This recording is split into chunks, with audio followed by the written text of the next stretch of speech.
When a firm invests, the investment has a ripple effect in the economy.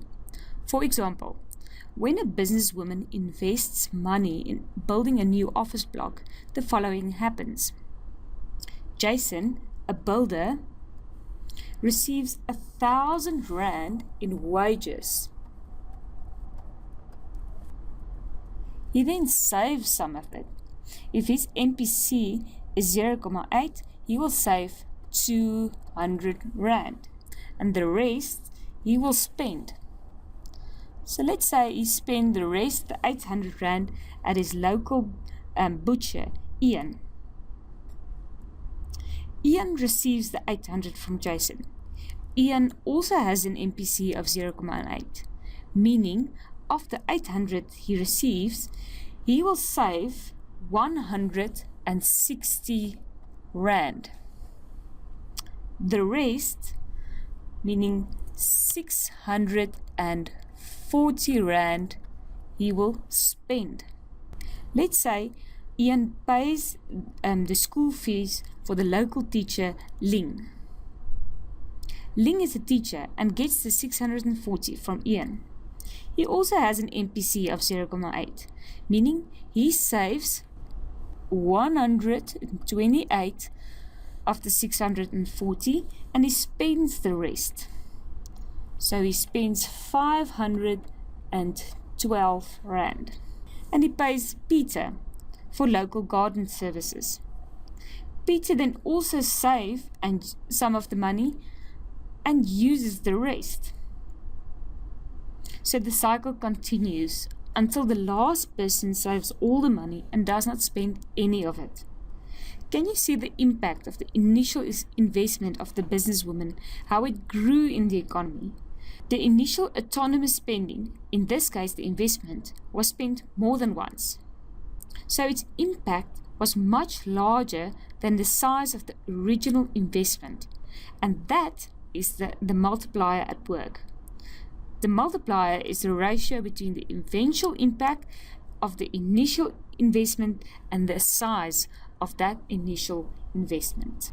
Now we're going to look at how this will look graphically. First, we will label the axis. The vertical axis indicates aggregate spending, and the horizontal axis indicates total production or income. Always remember to put a 0 at the origin. Now we draw the 45-degree line and show all the possible points of equilibrium. And then we draw the aggregate spending curve and label it A1. Like in the previous example, a businesswoman invests in a project. Let's assume she invests 10 million in a project, and the aggregate spending curves increases to A2. Remember, aggregate spending is equal to consumption spending plus investment spending. So if investment spending increases, then my aggregate spending line will increase. Therefore, aggregate spending increases with 10 million rand. Initially, we were in equilibrium at point E1,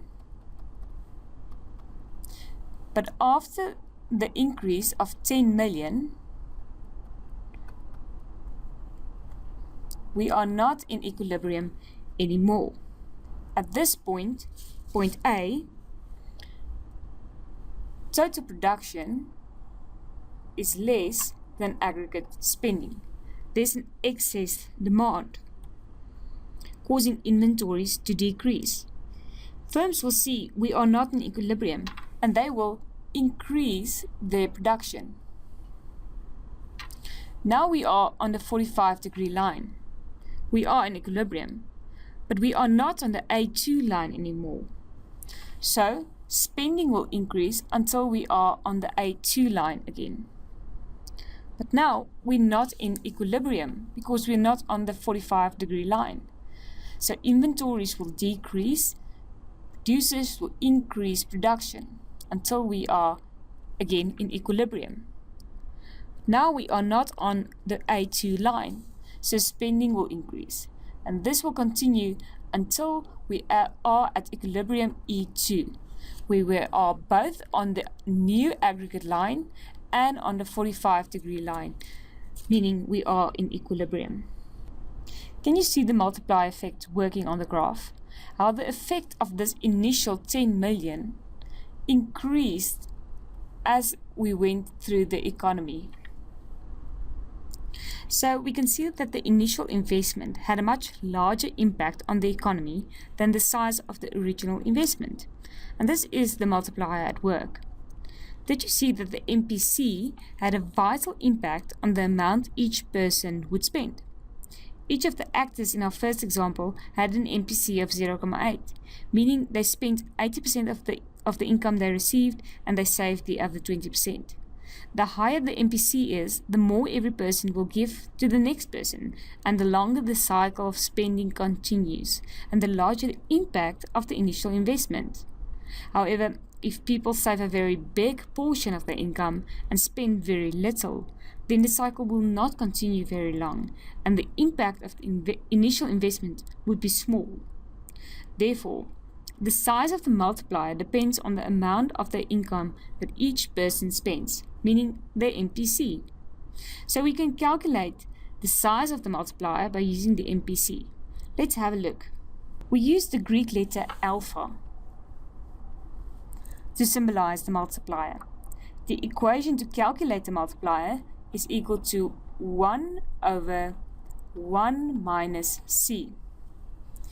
In this case, small c is synonymous with MPC, or the marginal propensity to consume. And where will you find the value of the small letter c? Do you remember the consumption function? You can find the value of the small letter c in the consumption function. Let's calculate the multiplier if the MPC, or small c, is equal to 0.8.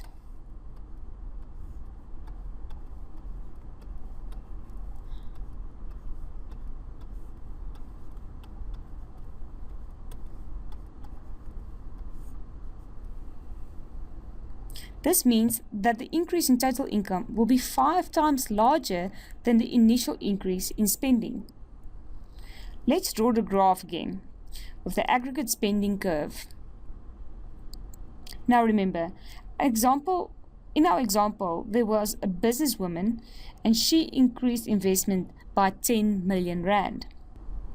If my initial income was 10 million rand, and my businesswoman increased investment with 10 million rand, but the size of my multiplier is 5, then my new equilibrium income will be 10 million plus 5 times 10 million, 50 million, meaning it would be 60 million rand.